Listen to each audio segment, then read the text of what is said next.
السلام علیکم ورحمۃ اللہ وبرکاتہ۔ نحمده ونصلی علی رسوله الکریم، اما بعد، اعوذ باللہ من الشیطان الرجیم، بسم اللہ الرحمن الرحیم۔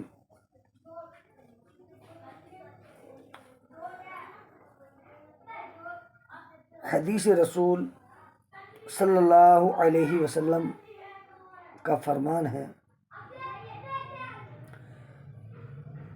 کہ جھوٹ بولنا گناہ عظیم ہے، بہت بڑا گناہ ہے۔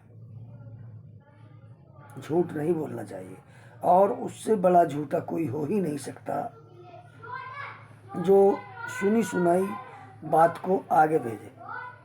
جو سنی ہوئی بات کرتا ہے بغیر تحقیق کے اس کو آگے پارسل کر دیتا ہے، اس سے بڑا جھوٹا کوئی نہیں ہے، وہ بہت بڑا جھوٹا ہے۔ اور جھوٹ بولنا نفاق کی ایک علامت ہے۔ جو آدمی جھوٹ بولتا ہے اس کے اندر نفاق کی ایک علامت پائی جاتی ہے۔ پھر جھوٹ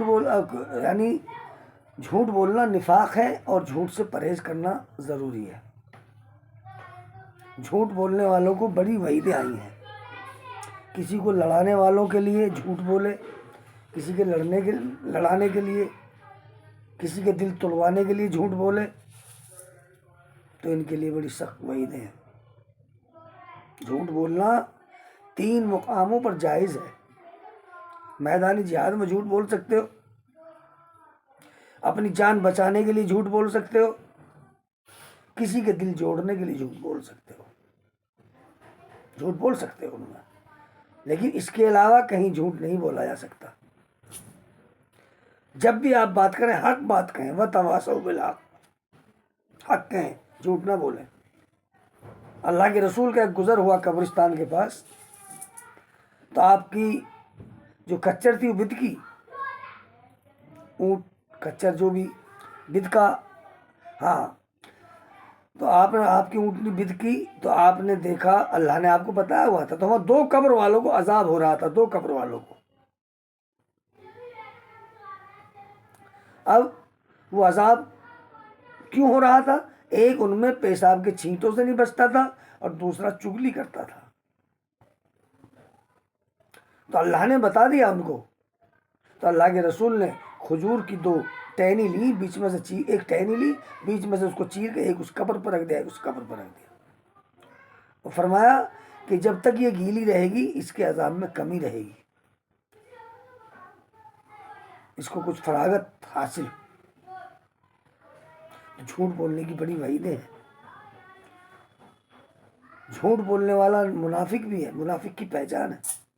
لڑانے والا آدمی منافق ہوتا ہے، جیسے کون تھا؟ ابن سلول، جو جنگیں کرواتا تھا، لڑاتا تھا، دونوں طرف کی باتیں کرتا تھا، کبھی کفار کے پاس کبھی مسلمانوں کے پاس، تو اس کو منافق کہا گیا ہے۔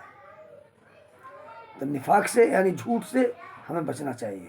جھوٹ جو ہے بہت بڑا گناہ ہے، کبیرہ گناہ ہے، اور بہت بری بات ہے۔ کسی کے دل توڑوانا، کسی کی چغلی کرنا، کسی کی غیبت کرنا، یہ سب گناہ ہیں، بڑے کبیرہ گناہ ہے۔ غیبت کرنے والے کا گناہ ہے کوئی اپنے مردہ بھائی کا گوشت کھائے۔ کوئی پسند کرے گا؟ نہیں پسند کرے گا۔ تو اللہ کے رسول نے فرمایا اس سے بڑا کوئی جھوٹا ہے ہی نہیں جو سنی سنائی بات کو آگے پارسل کر دیتا ہے۔ بات سنی اس نے اور فوراً اس کو پارسل کر دیا، اس کے پیٹ میں ہضم نہیں ہوئی، بغیر تحقیق کے اسے آگے بھیج دیا، تو اس سے بڑھ کر جھوٹا کوئی ہو ہی نہیں سکتا۔ اور جھوٹ جو ہے نفاق کی نشانی ہے، اس سے پرہیز کرنا چاہیے۔ اللہ کے رسول نے فرمایا، قال رسول اللہ صلی اللہ علیہ وسلم، کفا بالمرء کذبا ان يحدث بکل ما سمع، کہ اس سے بڑھ کر جھوٹا کوئی ہے ہی نہیں۔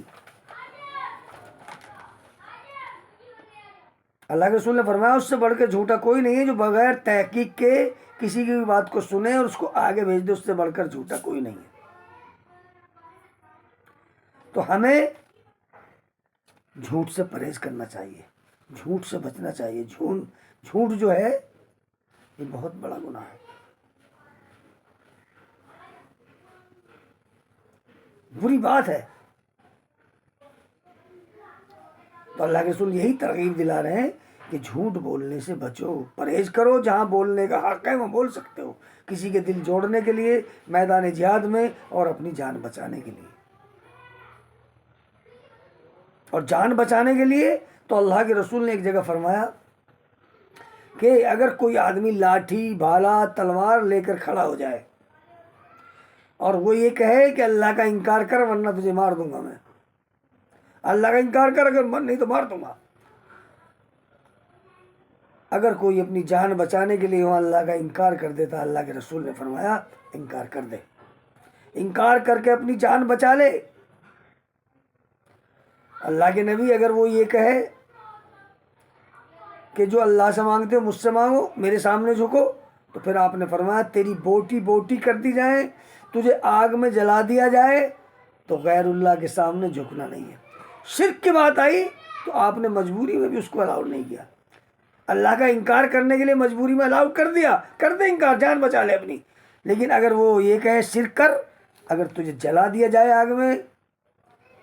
آگ میں جلا دیا جائے، تیری بوٹی بوٹی کر دی جائے، لیکن شرک نہ کرنا، شرک بہت بڑا گناہ ہے، ان الشرک لظلم عظیم۔ اللہ تعالیٰ ہماری ان چیزوں سے حفاظت فرمائے، اللہ تعالیٰ کہنے سننے سے زیادہ عمل کرنے کی توفیق نصیب فرمائے۔